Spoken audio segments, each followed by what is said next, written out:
Welcome back to ఎంటైమ్ mysteries. ఈరోజు ఒక ప్రత్యేకమైన విషయం గురించి తెలుసుకుందాం. మనం ప్రపంచవ్యాప్తంగా చాలా న్యూస్ చూస్తున్నాం. ఏంటది?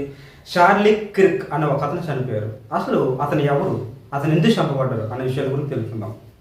ఇతని గురించి మనం ఆలోచించినట్లు మరో ప్రవీణ్ పగడాల అని కూడా అనవచ్చు. ఎందుకంటే మన రాష్ట్రంలో ప్రవీణ్ పగడాల గారు ఎలా అయితే చనిపోయారో అలాంటి దారుణమైన పరిస్థితి అమెరికాలో ఈ యొక్క చార్లీ కిర్క్ అనే అతను చనిపోవాల్సి వచ్చింది. ఎలాగా ఒక వ్యక్తి షూట్ చేసి చంపేశారు ఇతన్ని.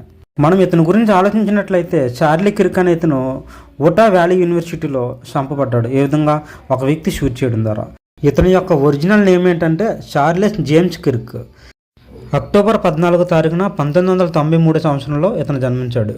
అయితే కానీ ఇక్కడ జరుగుతున్న ఆ యొక్క ఉట్టా వ్యాలీ యూనివర్సిటీలో జరిగిన మీటింగ్లో అతి కిరాతకంగా చంపబడి ప్రపంచవ్యాప్తంగా ఉన్న క్రైస్తవులు కానీ ప్రపంచవ్యాప్తంగా ఉన్న కొన్ని పొలిటీషియన్స్ కానీ ఈయన యొక్క మరణం గురించి చాలా చింతిస్తున్నారు.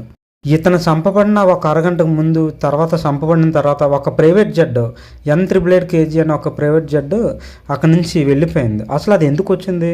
ఆ ప్లేన్ నుంచి ఎవరు షూట్ చేశారు, ఆ ప్లేన్ నుంచి చేశారా, ఎక్కడ చేశారా అని మనం ఆలోచించండి.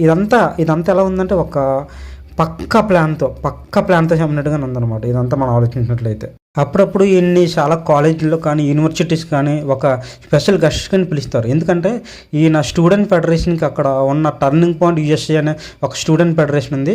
ఆ స్టూడెంట్ ఫెడరేషన్కి ఈయన ఎగ్జిక్యూటివ్ డైరెక్టర్ ఇప్పటి నుంచి 2012 నుంచి. సో వీటిని బట్టి మనం ఆలోచించినట్లయితే ఈయనకి పొలిటికల్ బ్యాక్గ్రౌండ్ ఉంది. ఒక పక్క పొలిటికల్ బ్యాక్గ్రౌండ్ తను చేసుకుంటూ కూడా ఒక పక్క దేవుని పరిచర్య కూడా చేస్తూ ఉంటున్నాడు. కొన్ని కాలేజీలో జరిగిన ఈవెంట్లో ఈయన ట్రాన్స్జెండర్ గురించి తప్పుగా మాట్లాడారని కొన్ని వాదనలు ఉన్నాయి. దీనిని బట్టి మనం ఒక విషయాన్ని బైబిల్ గ్రంథం నుంచి జ్ఞాపకం తెచ్చుకుందాం. అదేంటి?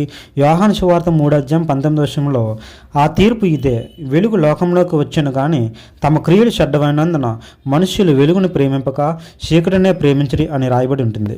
కానీ వాస్తవానికి ఆగస్టు 13వ తారీఖున జరిగిన విషయం ఏంటంటే ఈయన మాట్లాడిన కొన్ని ప్రసంగాలు కొన్ని మీడియాతో కొన్ని విషయాలు మాట్లాడారు. ఆ మీడియాలో కొంచెం డిబేట్లు జరిగాయి. ఆ డిబేట్లో జరిగిన సంఘటన ఏంటంటే ఇజ్రాయేల్ని దేవుడు ప్రేమించిన విధానం గురించి, అసలు యేసుప్రభుని ఇజ్రాయేల్ ఎలా స్వీకరిస్తున్నారు, యేసుప్రభు అసలు దేవుడా లేకపోతే ఆయన రక్షకుడా, అసలు రిజరక్షన్ అంటే ఏంటి, పునరుద్ధానం అంటే ఏంటి, యేసుక్రీస్తు యొక్క మరణము, ఇలాంటి కొన్ని విషయాల గురించి మాట్లాడారు ఆయన. అవన్నీ పక్కన పడేసి వీళ్ళు ఏంటంటే ఒక విషయాన్ని హైలైట్ చేసి వీళ్ళేమో ట్రాన్స్జెండర్ని ఈయన తప్పుగా మాట్లాడుతున్నారనే విషయాన్ని మాత్రం హైలైట్ చేసుకొని ఈయన మీదకి ఏదో దూషణలు చేయాలని చెప్పి చేశారు. కానీ వాస్తవానికి ఈయన రిపబ్లికన్ పార్టీ తరఫున కూడా పనిచేస్తున్నాడు. ఇప్పుడు రిపబ్లికన్ పార్టీ తరఫున ఉన్న డొనాల్డ్ ట్రంప్ అక్కడ ప్రెసిడెంట్ అమెరికాలో. డొనాల్డ్ ట్రంప్ గెలవడానికి కూడా ఈ నష్టం కూడా ఉంది.